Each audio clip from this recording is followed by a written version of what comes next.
Indian Islamic chamber of commerce یعنی IICCB کی ایک خصوصی نشست منعقد ہوئی، جس میں آنے والے دنوں میں تجارت کو فروغ دینے کی کوشش پر زور دیا گیا۔ تنظیم کا مقصد تجارت کو فروغ دینا اور تاجروں کے مسائل کو حکومت تک پہنچانا ہے۔ تنظیموں کے ذمہ داران نے کہا کہ اب وہ ورچوئل میٹنگ کے ساتھ ساتھ فزیکلی اجلاس بھی کریں گے۔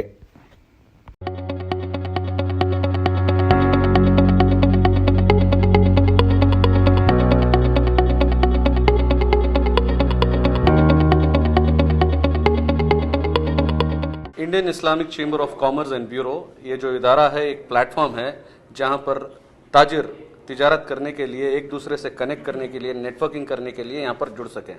اور ایک چیمبر آف کامرس کا سب سے بڑا جو کام رہتا ہے وہ ایڈوکیسی کا رہتا ہے کہ تاجر جب تجارت کرتے رہتے ہیں، ان کے اندر کچھ بھی تکلیفیں رہتی ہے گورنمنٹ کے تحت، تو ان کی بات گورنمنٹ تک پہنچانے کا سب سے بڑا کام کرتی ہے۔ تو اسی مقصد سے ہم چاہتے ہیں کہ ہمارے تاجر ہمارے ہندوستان کے قانون کے تحت اور اسلامی پرنسپلز جو ہمارے حقوق ہیں اس کے طریقے سے تجارت کریں۔ وہ ہم لوگ ان کو بنا ربا کے بھی جو ہے جو انٹرسٹ جو چارج ہوتا ہے، جو بینکنگ انٹرسٹ ہے، اس کے بنا بھی بزنس کو کیا جا سکتا ہے۔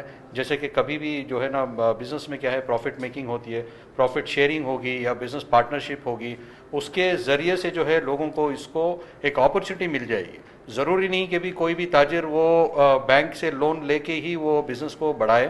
اس کے آلٹرنیٹیو بہت سارے ویز ہیں جو ہمارے شریعت کے اندر بھی اجازت ہے اور گورنمنٹ کی پالیسیز میں بھی اجازت ہے کہ بھی آپ کوئی بھی چھوٹی پارٹنرشپ میں بھی آپ لے کے، جیسے LLP فرمز ہو گئے، اس کے حساب سے پرائیویٹ لمیٹڈ فرمز ہو گئے، اس کو آپ ڈائریکٹرشپ میں لو۔ لینے کے بعد میں کیا ہوگا، جو بھی تاجر اس کے ساتھ ایک دوسرے تاجر کے ساتھ جڑ رہا ہے تو پروفٹ میکنگ میں وہ حصہ لے گا، اور شریعت کے حساب سے جو ہے نا پروفٹ میکنگ میں اس کو الاؤڈ ہے۔ اس میں گنجائش ربا کی لینے کی ضرورت ہی نہیں۔